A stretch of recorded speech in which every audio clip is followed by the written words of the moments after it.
సిద్దిపేట జిల్లా ములుగులోని కొండా లక్ష్మణ్ హార్టికల్చర్ యూనివర్సిటీలో బతుకమ్మ వేడుకలు ఘనంగా జరిగాయి.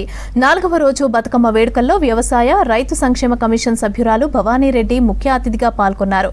యూనివర్సిటీలో పనిచేసే టీచింగ్, నాన్ టీచింగ్ స్టాఫ్తో కలిసి ఆమె బతుకమ్మ పాటలు పాడారు. ఇక తెలంగాణ సంస్కృతి సాంప్రదాయాలకు బతుకమ్మ వేడుకలు అద్దం పడుతుందన్నారు భవానీరెడ్డి. ఈ నెల 28న ఎల్బీ స్టేడియంలో 2 కేటగిరీలలో బతుకమ్మ గిన్నిస్ బుక్ రికార్డు కోసం ప్రయత్నిస్తున్నట్లు తెలిపారు. సీఎం రేవంత్ రెడ్డి ప్రజాపాలనలో బతుకమ్మ పండుగల్లో ప్రతి ఆడబిడ్డ పాల్గొంటున్నట్లుగా తెలిపారు.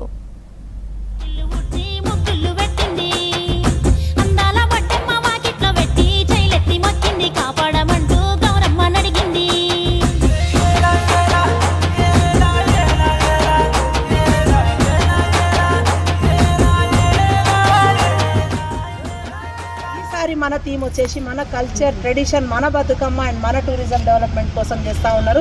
సో మన బతుకమ్మ అంటేనే ప్రకృతితో ముడిపడ్డ పండుగ, పువ్వులతోని పూజ చేసే, నిజంగా కూడా పువ్వులనే పూజించే సంస్కృతి పండుగ. So horticulture department plays the vital role. అందరూ కూడా ఈ బతుకమ్మలందరూ కూడా ఆ రోజు సాంప్రదాయ బతుకమ్మ ఆడుకుంటూ ఈ బతుకమ్మ చేసుకొని మన స్టేడియంకి 28వ తారీఖు రోజు పొద్దున్నే 10 గంటలకు వస్తామని అంటూ ఉన్నారు. నిజంగా కూడా వి వెల్కమ్ యూ ఆల్. ఒక చారిత్రక ఘట్టం మనం ఆవిష్కరించబోతా ఉన్నాము. 10,000 మందితోని అతిపెద్ద 63 ఫీట్ల బతుకమ్మ. సో 2 కేటగిరీలలో మనం ఈసారి we are going to Guinness record. మన దేశ ప్రతిష్టను పెంచుదాము, మన టూరిజాన్ని, మన కల్చర్ని మనం ప్రమోట్ చేసుకుందాం.